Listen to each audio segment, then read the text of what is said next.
En Provence, à Château-Renard, chaque année, la première semaine de juillet, on fête la carrette ramade de Saint-Éloi. C'est une tradition du XVIIe siècle que la Société de la confrérie de Saint-Éloi prépare selon un rituel bien réglé. Elle s'emploie à perpétuer une tradition ancestrale afin de transmettre à ses enfants un héritage porteur de leur identité et de leurs racines. Nous allons suivre les préparatifs et les festivités de cette belle manifestation, chère au cœur des châteaux renardais. Voici Anne et Laure, les deux bailesses de l'année. Une grosse année de préparation. Qu'est-ce qui s'est passé cette année ? Il s'est passé beaucoup de choses et de façon plus intensive depuis le mois de février où à l'occasion de la soirée des gâteaux des rois, la soirée familiale, nous avons réellement pris notre poste à ce moment-là et on nous a laissé la place et les Bailes 2015, pour nous à nouveau on laissera la place au Bailes 2017 à cette occasion-là. Voilà. Et quels sont vos meilleurs souvenirs de cette période ? Alors les meilleurs souvenirs, on en aura encore après la fête d'été puisque c'est quand même le principal de notre fête. Après c'est vrai que le moment de l'intronisation est un grand moment de passage de relais entre les bailes. Alors aujourd'hui c'est la dernière ligne droite pour ainsi dire. On prépare la décoration de la charrette. Dites-moi comment on la décore. On la décore avec les végétaux du terroir. La garniture se passe sur 3 jours, donc on a attaqué mercredi après-midi avec le buis, la grosse partie en buis. Sur ce buis-là, on applique du blé noir en bouquet. Chaque bouquet de différentes tailles suivant sa place sur la charrette avec un chardon cardère au milieu. Et puis aujourd'hui, on a attaqué toutes les guirlandes de fusains qui vont se trouver sur les hauteurs de la charrette. Et il en faut à peu près entre 25 et 30 mètres. Au-delà du buis, du blé et du fusain, il y aura aussi du troène. Et pourquoi il y a ces 2 tours ? Pour représenter donc notre commune, la ville de Château-Renard et le symbole donc de notre ville.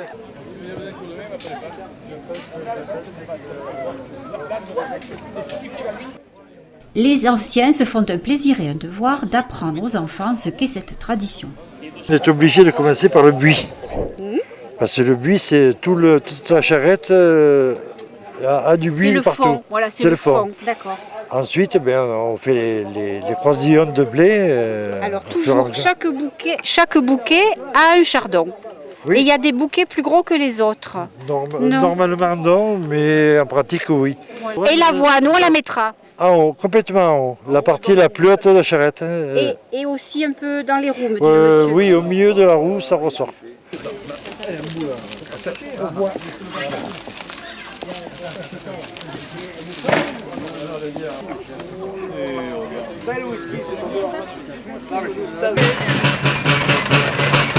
Pendant 4 après-midi, les hommes répartis dans une dizaine de jardinières vont aller de masse en masse jouer l'aubade aux habitants.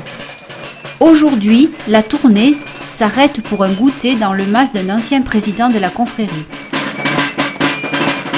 Au départ, c'est avant tout une fête religieuse puisque on est là pour honorer Saint-Éloi. C'est le patron des orfèvres, mais par association, après, c'est devenu le patron de tout ce qui touche au fer. Donc, c'est devenu aussi le patron de l'agriculture. Et comme nous sommes une région à très forte connotation maraîchère, donc c'est devenu le patron un peu de la région. C'est pour ça que tous les villages autour de Château-Renard fêtent Saint-Éloi. Alors le but premier de cette association, bien sûr, c'est la charrette ramade, la carrette ramade, et vous préparez ça toute l'année. Tout à fait. Donc effectivement, pour honorer Saint-Éloi, donc on sort la charrette le premier dimanche de juillet. Et c'est vrai qu'on le prépare toute l'année, mais essentiellement la semaine qui arrive, puisqu'on garnit la charrette, et on fait les tournées, on passe chez les sympathisants, donc avec les chevaux, les jardinières, et ça nous permet de récolter l'argent qui nous permet de faire la fête. Chaque fois qu'on arrive dans un mas, on joue l'aubade pour honorer ceux qui nous reçoivent, et en principe, ils nous reçoivent avec une petite collation. Voilà.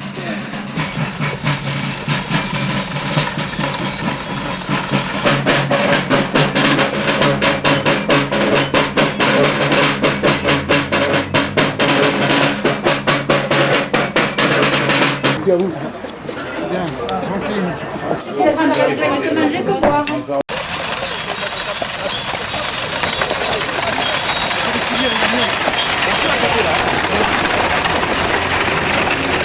Votre rôle depuis un an, qu'est-ce que vous avez fait? Notre rôle depuis un an, c'est représenter la société dans tous les villages extérieurs. Et voilà, recevoir les gens pour notre fête d'hiver et également pour notre fête d'été. Alors la fête d'hiver est moins importante que celle-là quand même. Moins importante, oui. Ça se passe toujours le premier week-end de décembre et c'est principalement religieux. Oui, d'accord. Et votre Saint-Éloi aussi, donc c'est pas un pèlerinage, c'est vraiment, on fête le saint des agriculteurs. Oui. Absolument, c'est exactement ça. Cette année, Sylvain et Benjamin seront les capitaines chargés d'assister les bals. Là, c'est le grand goûter, là. Hein. Alors, tout à fait. En milieu d'après-midi, comme bon, on a un petit creux, donc on s'arrête pour faire un petit goûter, oui, effectivement. Roger Pécou, c'est lui qui a pris la succession de M. Vernet, qui a été président pendant 30 ans. Et donc, Roger, en 81, donc, a modernisé la société. Et depuis, il rajeunit surtout. Il a rajeunit la société, quoi. Voilà. Et donc, comme vous le voyez maintenant, il y a un amalgame entre les jeunes qui sont très nombreux et les anciens. Et tout ça travaille main dans la main. Et ça, c'est assez formidable, parce que bon, on va des plus anciens jusqu'aux plus jeunes. Et on sait que la tradition ne se perdra pas. Tout à fait. C'est un peu notre souci, ça, c'est d'essayer d'amener des jeunes à nous rejoindre. Et pour essayer que ça continue derrière nous. Expliquez-moi la tortillade, ça aussi. Voilà, donc quand on va chez nos sociétaires, qu'on va les visiter, donc ils nous reçoivent et nous, en échange, donc on leur donne la tortillade, donc qui est une espèce de brioche en forme de couronne et qui est parfumée avec des graines d'anis.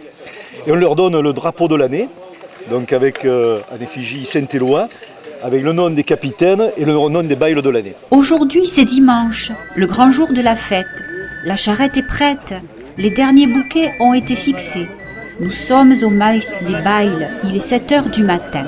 Nos deux bailesses ont revêtu leurs plus beaux atours, robes à crinoline et précieux rubans. Nous assistons à la messe en provençal, dite par le père Desplanches, majoral du Félibrige, vicaire général du diocèse d'Aix et d'Arles.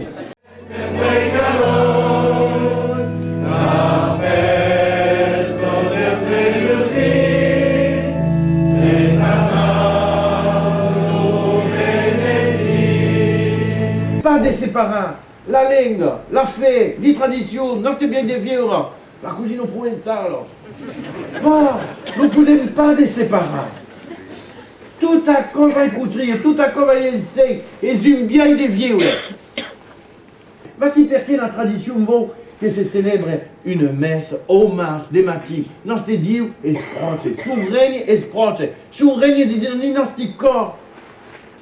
Un Dio che non viene raggiungere queste mattine.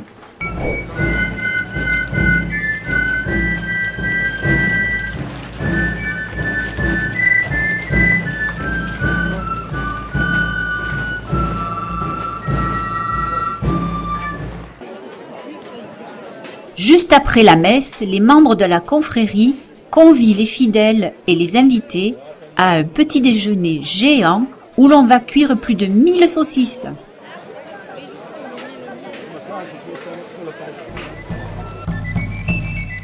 Non loin de là, une équipe s'affaire au harnachement des chevaux qui s'apprêtent à défiler. Ces chevaux de trait, attelés en flèche à la queue leu-leu, harnachés à la mode sarrasine ou encuivrés, sont menés par des charretiers de la confrérie.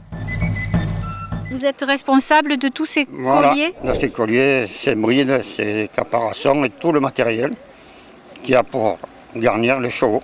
Les chevaux, pour garnir les chevaux de toutes les carrettes ramades de la région. Alors, c'est vous qui les avez faits, ces colliers ? Je les ai créés et je les répare, je les entretiens. On en a 27 maintenant. Pour faire une bride, il faut 300 heures. 300 heures. Et un collier, il faut compter 250 heures, ça dépend dans l'état du cuir comme il est. Oui. Ce collier, il est confectionné rien qu'avec du cuir. Et en plus, on y met, pour le décorer, on y met du cuivre. Et il y a des cloches, des clochettes. Il y a des clochettes, bien entendu. À quoi servent les clochettes? C'est pour faire le bruit. Hein. Et j'ai entendu dire que les miroirs, c'est pour chasser quoi? Les mouches. Les mouches, les mauvais esprits, j'ai entendu. Il y a un côté religieux quand même à tout ça. Oui, hein, oui. Donc là, il y a la brida. Le collier. Le caparasson. La couverture. Alors la toison de mouton tannée par Marcel. La croupière. Les traits. Grosse corde où les chevaux seront tenus de l'un à l'autre.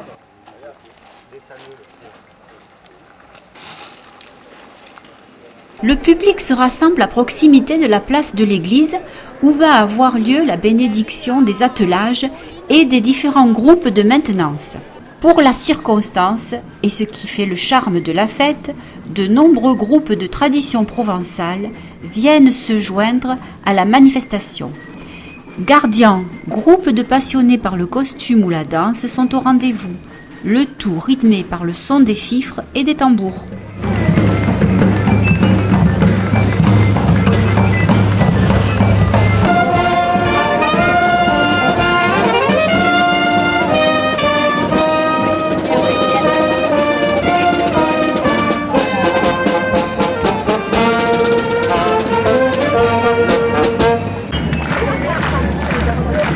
S'il est une tradition qui appartient au patrimoine provençal, c'est bien celle des carrettes ramades.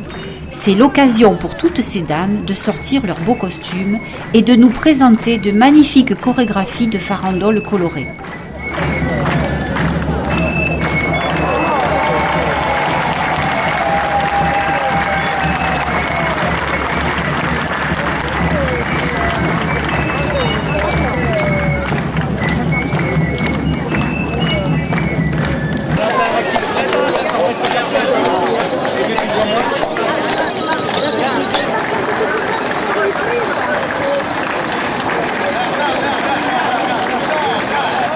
C'est l'arrivée sur la place de l'église du grand attelage de 90 chevaux. Quelle fierté pour ces hommes de présenter leurs animaux garnis de leurs parures de fête.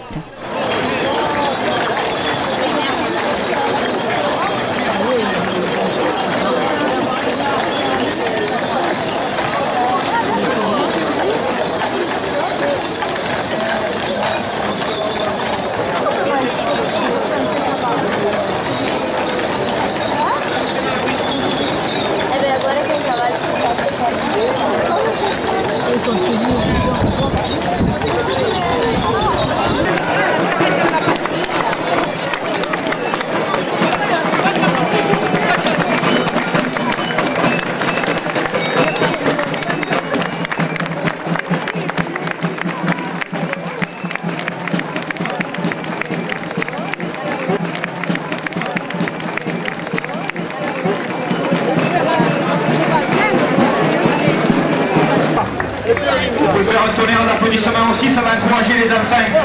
Allez-y. Ça coûte pas cher et ça fait plaisir.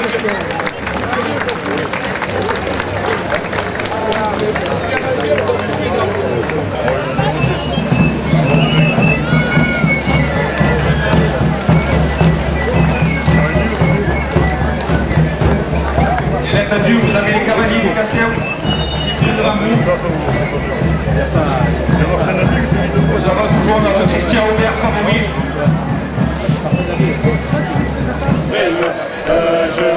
Dans le cadre d'échanges culturels, était invité un groupe folklorique suisse à la fête provençale.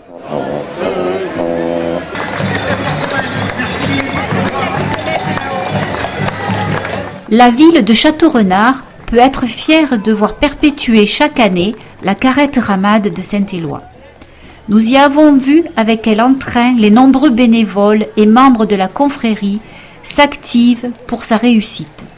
En respectant les règles bien précises de leurs aïeux, la transmission de la tradition se fait logiquement auprès des jeunes et ce dans un réel esprit de convivialité.